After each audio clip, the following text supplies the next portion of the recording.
आज है 17 अगस्त 2025, दिन है रविवार। आइए देखते हैं मध्य प्रदेश की 10 बड़ी खबरें। सीएम की घोषणा, एमपी में बनेगा पुलिस भर्ती बोर्ड, 3 साल में भरे जाएंगे 21,000 से ज्यादा पद। आपको बता दें, मध्य प्रदेश में पुलिस आरक्षक से लेकर सब इंस्पेक्टर तक की भर्ती के लिए पुलिस भर्ती बोर्ड बनेगा। पुलिस भर्ती बोर्ड के माध्यम से ही एमपी में पुलिस की रिक्त पदों की भर्ती की जाएगी। मुख्यमंत्री डॉक्टर मोहन यादव ने शुक्रवार को यह महत्वपूर्ण घोषणा की है। वे सीएम हाउस में पदक विजेता पुलिस अफसरों, कर्मचारियों और उनके परिवारजन के सम्मान में आयोजित कार्यक्रम को संबोधित कर रही थी। सीएम यादव ने कहा कि अगले 3 साल में प्रदेश में 21,000 से अधिक रिक्त पदों को भरा जाएगा। इस साल 7,500 पदों पर भर्ती होगी और इसके बाद अगले 2 साल भी इतने ही पदों पर भर्ती की जाएगी। सीएम ने कहा कि आज 7,500 पदों पर भर्ती किए जाने को मंजूरी दी गई है, लेकिन इसके बाद भी 20,000 पद खाली रहेंगे। अगर भर्ती का काम अभी शुरू भी कर दें तो अगले 3 साल में 2,000 पद फिर रिक्त हो जाएंगे। इसलिए 3 साल में सभी रिक्त पद भरे जाएंगे। प्रदेश के 15 जिलों में तेज बारिश का अलर्ट। आपको बता दें, मध्य प्रदेश के बीचों बीच से एक टर्फ लाइन गुजर रही है, वहीं साइक्लोनिक सर्कुलेशन का भी असर है। इस वजह से प्रदेश के पश्चिमी और दक्षिणी हिस्से में तेज बारिश का दौर है। मौसम विभाग ने शनिवार को 2 जिलों में अति भारी और 13 जिलों में भारी बारिश होने का अलर्ट जारी किया है। बैतूल और बुरहानपुर में अगले 24 घंटे में 8.5 इंच तक बारिश हो सकती है। वहीं झाबुआ, अलीराजपुर, बड़वानी, धार, खरगोन, देवास, खंडवा, हारदा, नर्मदापुरम, छिंदवाड़ा, पंडोना, सिवनी और बालाघाट में 4.5 इंच तक पानी गिरने का अनुमान है। इससे पहले स्वतंत्रता दिवस पर कई जिलों में बारिश का दौर जारी रहा। बड़वानी, शाजापुर, धार, नर्मदापुरम, भोपाल समेत कई जिलों में बारिश हुई है। मौसम विभाग के अनुसार 17 अगस्त को भी कई जिलों में भारी बारिश का दौर जारी रहेगा। इसके बाद 18 अगस्त से बारिश का स्ट्रॉन्ग सिस्टम एक्टिव होगा, जिससे कई जिलों में अति भारी या भारी बारिश होगी।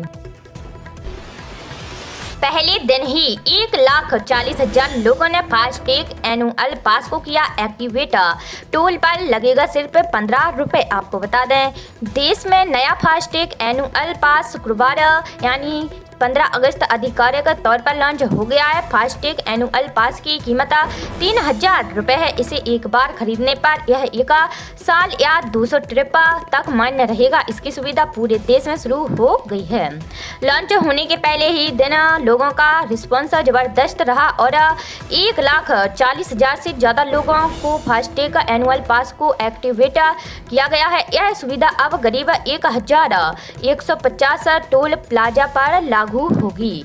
शाम 7 बजे तक लगभग 1,40,000 लोगों ने फास्टैग एनुअल पास खरीद कर एक्टिवेट किया है और टोल प्लाजा पर करीब 1,39,000 ट्रांजैक्शन दर्ज हुए। राजमार्ग यात्रा ऐप पर किसी भी समय 20 से 25,000 लोग एक साथ एक्टिव रहते हैं। फास्टैग एनुअल पास यूजर्स को टोल पर 0 कटौती का SMS भी मिल रहा है। पीएम मोदी दिल्ली में 17 अगस्त को 11,000 करोड़ रुपए की 2 हाईवे परियोजनाओं का करेंगे उद्घाटन। ट्रैफिक जाम से मिलेगी निजात। आपको बता दें, प्रधानमंत्री नरेंद्र मोदी 17 अगस्त 2025 को राजधानी दिल्ली में लगभग 11,000 करोड़ रुपए की 2 बड़ी राष्ट्रीय राजमार्ग परियोजनाओं का उद्घाटन करेंगे। यह कार्यक्रम दोपहर 12:30 बजे रोहिणी में होगा, जहां प्रधानमंत्री मोदी एक जनसभा को भी संबोधित करेंगे। इस परियोजनाओं में दिल्ली सेक्शन का द्वारका एक्सप्रेस वे और R1 एक्सटेंशन रोड सेकंड शामिल है। इसका मुख्य उद्देश्य दिल्ली और आसपास के इलाकों में ट्रैफिक जाम को कम करना है, बेहतर कनेक्टिविटी उपलब्ध कराना और यात्रा का समय घटाना है।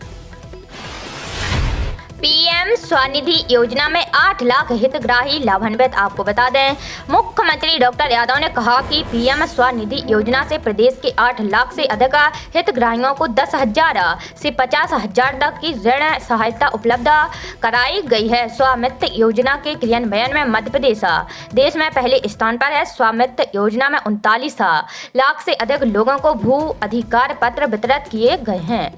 श्रमिक हितों का संरक्षण हमारी प्राथमिकता है। श्रमिकों के लिए संबल योजना लागू है, जिसमें लगभग 2.25 करोड़ श्रमिक पंजीकृत हैं। श्रम कल्याण मंडल ने विभिन्न योजनाओं में 51 करोड़ रुपए की सहायता दी है।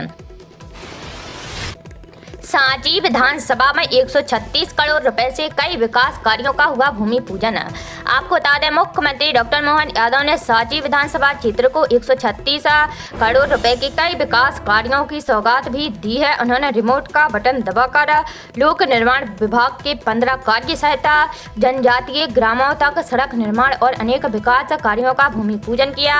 साथ ही विभिन्न योजनाओं में हित लाभ वितरण किए हैं। मुख्यमंत्री डॉक्टर यादव ने कहा है कि प्रधानमंत्री नरेंद्र मोदी के मार्गदर्शन में राज्य सरकार तेजी से विकास कार्यों के लक्ष्य हासिल करते हुए आगे बढ़ रही है। जल्दी प्रदेश के 2 बड़े शहर इंदौर और भोपाल मेट्रोपॉलिटन सिटी के रूप में विकसित होंगे। राजधानी भोपाल से सटा जिला रायसेन, सांची और विदिशा भी मेट्रोपॉलिटन सिटी का हिस्सा बनेगा। यही नहीं, राजगढ़ और नर्मदापुरम भी मेट्रोपॉलिटन क्षेत्र में शामिल होंगे।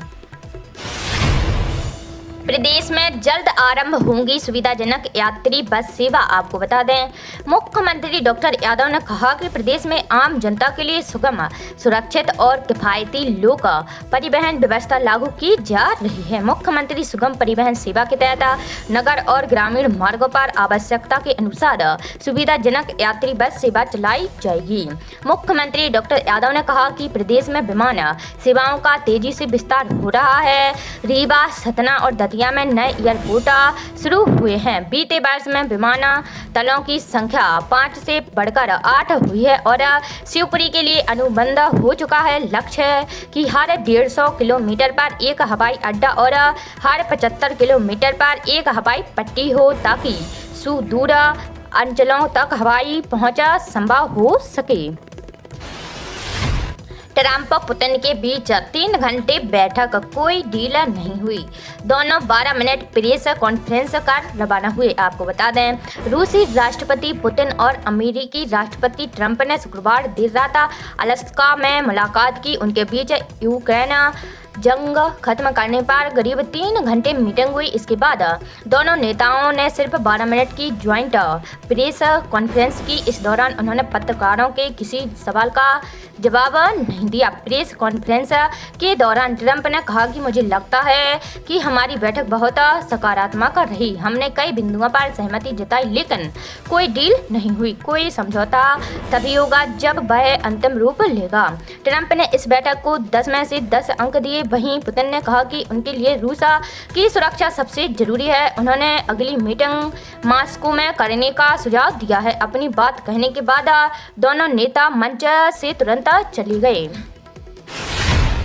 मध्य प्रदेश में खुलेंगे बिजली थाने, दर्ज होगी एफआईआर। आपको बता दें, मध्य प्रदेश सरकार बिजली थाने खोलने जा रही है। इन थानों में बिजली चोरी से लेकर केबल चोरी और कर्मचारियों पर हमलों से जुड़े मामलों में न सिर्फ एफआईआर दर्ज होगी, बल्कि केस डायरी भी बनेगी। पहले चरण में इंदौर और उज्जैन समेत 6 शहरों में ये थाने शुरू होंगे। यहाँ तैनात पुलिस टीम मौके पर जाकर जाँच करेगी, एफआईआर दर्ज करेगी और केस डायरी तैयार करेगी। बिजली थाने खोलने का इरादा बिजली चोरी रोकना, बकायेदारों से वसूली करना और स्थानीय पुलिस पर निर्भरता खत्म करना है। प्रदेश में बनने वाले ये बिजली थाने गुजरात के मॉडल पर तैयार किए जाएंगे। प्रदेश के स्कूलों में ही बनेंगे विद्यार्थियों के आधार कार्ड। आपको बता दें, प्रदेश के स्कूल के बच्चों के आधार कार्ड तैयार करने के लिए स्कूल में ही विशेष अभियान 18 अगस्त 2025 से चलाया जाएगा। इसके लिए स्कूल शिक्षा विभाग के राज्य शिक्षा केंद्र ने भारतीय विशिष्ट पहचान प्राधिकरण के साथ समन्वय किया है। सरकारी स्कूलों में छात्रों की सुविधा के लिए आधार नामांकन और अपडेट शिविर लगाए जाएंगे। इस अभियान का नाम होगा विद्यार्थी के लिए आधार। अब विद्यालय के द्वारा संचालक राज्य शिक्षा केंद्र ने बताया कि 18 अगस्त से प्रारंभ होने वाला अभियान का पहला चरण मध्य प्रदेश के 40 जिलों में एक साथ शुरू होगा और 1 से 2 महीने तक चलेगा।